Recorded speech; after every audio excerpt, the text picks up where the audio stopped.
Assalamualaikum warahmatullahi wabarakatuh, sahabat Pinter semua. Apa kabar kalian hari ini? Semoga kalian semua baik-baik saja ya teman-teman ya. Kembali lagi di channel Koko di channel yang bahas seputar aplikasi Pi Network dan berita-berita terbaru dari Pi Network. Dan kita ingatkan juga kepada teman-teman Pioneer yang hari ini belum klik petir, silahkan kalian segera buka akun Pi Networknya, kemudian kalian klik petirnya.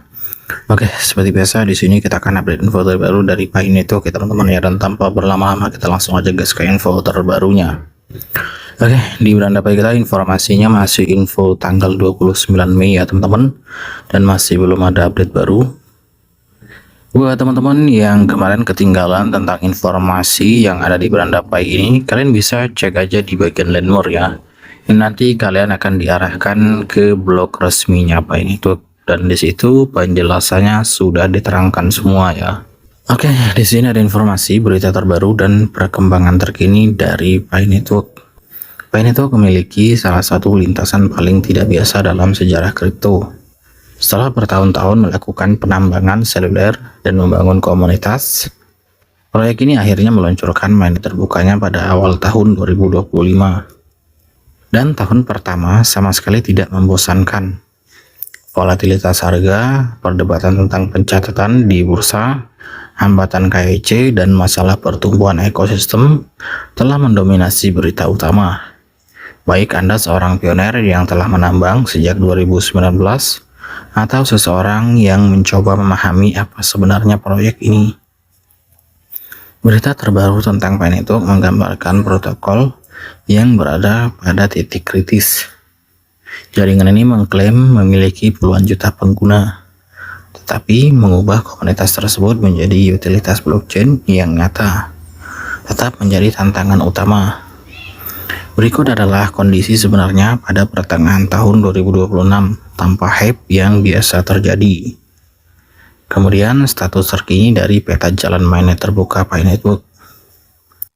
Mainnet terbuka Pi Network diluncurkan pada Februari 2025. Tetapi menyebutnya terbuka membutuhkan beberapa nuansa.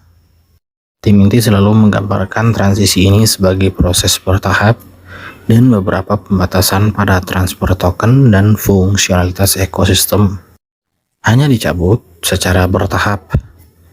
Tahun pertama di mainnet terbuka ditandai dengan fluktuasi harga yang signifikan dan kesulitan pertumbuhan saat proyek tersebut berupaya untuk memantapkan dirinya di antara rantai layer 1 yang sudah mapan.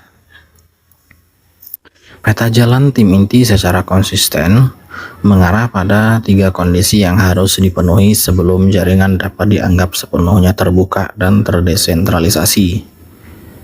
Memahami kondisi-kondisi ini sangat penting bagi siapapun yang mencoba mengevaluasi di mana arah proyek ini. Kemudian 3 syarat untuk peluncuran jaringan terbuka. Pi Network menguraikan 3 prasyarat untuk status jaringan terbuka penuhnya. Menyelesaikan verifikasi KYC massal pada pioner, kemudian memigrasikan saldo terverifikasi ke mainnet dan mencapai utilitas ekosistem yang memadai melalui aplikasi terdesentralisasi. Salah satu pun dari prasyarat ini sepenuhnya terpenuhi pada saat peluncuran mainnet pertama. Itulah sebabnya tim mempertahankan beberapa pengamanan pada jaringan tersebut. Kondisi KYC bisa dibilang telah mengalami kemajuan paling besar, meskipun juga menjadi yang paling kontroversial. Kondisi utilitas tetap menjadi titik lemah, meskipun beberapa dApps ada di dalam Pi Browser. Tidak satupun yang mencapai daya tarik yang menandakan kesesuaian playbook yang sesungguhnya. Kondisi migrasi berada di antara keduanya, dengan jutaan dompet yang telah dibuat, tetapi sebagian besar komunitas masih menunggu untuk menyelesaikan prosesnya.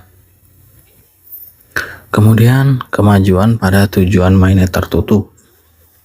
Selama fase mainnet tertutup 2022 hingga 2025, tim fokus pada pengujian protokol konsensus berbasis Stellar, pendaftaran operator node, dan pembangunan infrastruktur dasar untuk blockchain yang fungsional. Periode tertutup berfungsi sebagai lingkungan uji coba di mana Pi dapat ditransfer antar pengguna terverifikasi tanpa terpapar spekulasi bursa eksternal.